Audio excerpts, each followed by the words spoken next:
Après 8 ans de cavale, le djihadiste français Peter Cherif est de nouveau aux mains de l'antiterrorisme français. Interpellé à son arrivée dimanche en France en provenance de Djibouti, ce proche des frères Kouachi, auteur de l'attentat de Charlie Hebdo, fait valoir pour l'instant son droit au silence, selon une source proche du dossier. Ce Français de 36 ans, parmi les djihadistes français les plus recherchés au monde, est une prise de choix pour l'antiterrorisme français. Devenu au Yémen un cadre d'Al-Qaïda dans la péninsule arabique, Aqaba, il avait été inscrit en septembre 2015 par les États-Unis sur leur liste noire des combattants terroristes étrangers. S'il n'est pas officiellement visé par l'enquête sur l'attentat à Charlie Hebdo perpétré le 7 janvier 2015 par ses intimes, Saïd et Cherif Kouachi, Peter Cherif est considéré comme une précieuse source d'information pour les services de renseignement occidentaux comme pour la justice française. Il avait disparu en mars 2011, dernier jour de son procès à Paris, où il était jugé pour être parti combattre dans les rangs d'Al-Qaïda en Irak en 2004. Une semaine après son arrestation à Djibouti, le 16 décembre, il a été expulsé samedi soir par les autorités locales et a embarqué vers 22h20 à bord d'un vol Air France, menotté dans le dos et sous escorte, selon un photographe de l'AFP. Selon la présidence djiboutienne, Peter Cherif était arrivé à Djibouti par voie maritime via la ville côtière de Bok, en provenance du Yémen, en possession de fausses pièces d'identité.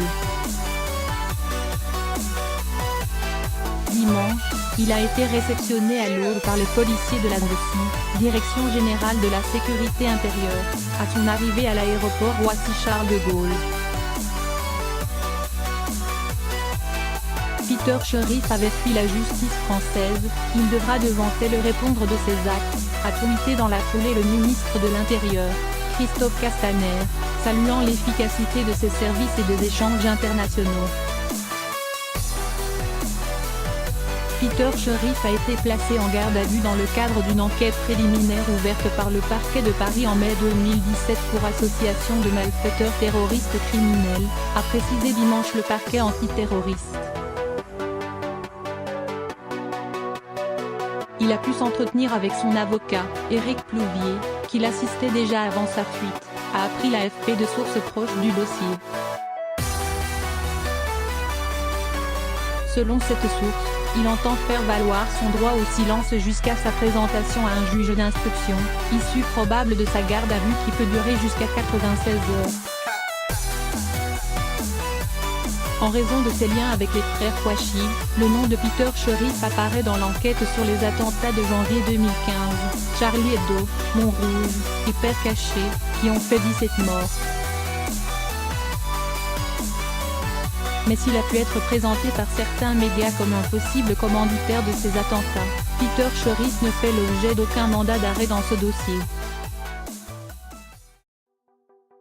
4 ans après ces attaques, les premières de la vague djihadiste qui a frappé la France, le parquet de Paris vient de requérir un renvoi aux assises pour 14 suspects, en grande partie des soutiens logistiques présumés des tueurs. Peter Cherif devrait néanmoins être interrogé sur le bref séjour, en 2011, de Cherif Kouachi au Yémen, d'où l'organisation Aqaba avait ensuite revendiqué l'attentat contre Charlie Hebdo. Arrêté une première fois à Falloujah, en Irak, fin 2004 alors qu'il combattait dans les rangs d'Al-Qaïda en Irak, Peter Cherif, condamné à 15 ans de prison à Bagdad, s'était ensuite évadé d'une prison irakienne en mars 2007 avant de rejoindre la Syrie. Extradé par la suite en France, il y fut incarcéré pendant 18 mois. Il avait disparu en mars 2011, absent au délibéré de son procès à Paris, et avait pris la fuite vers le Yémen. Condamné à 5 de prison, il avait fait immédiatement l'objet d'un mandat d'arrêt en vue de l'exécution de sa peine.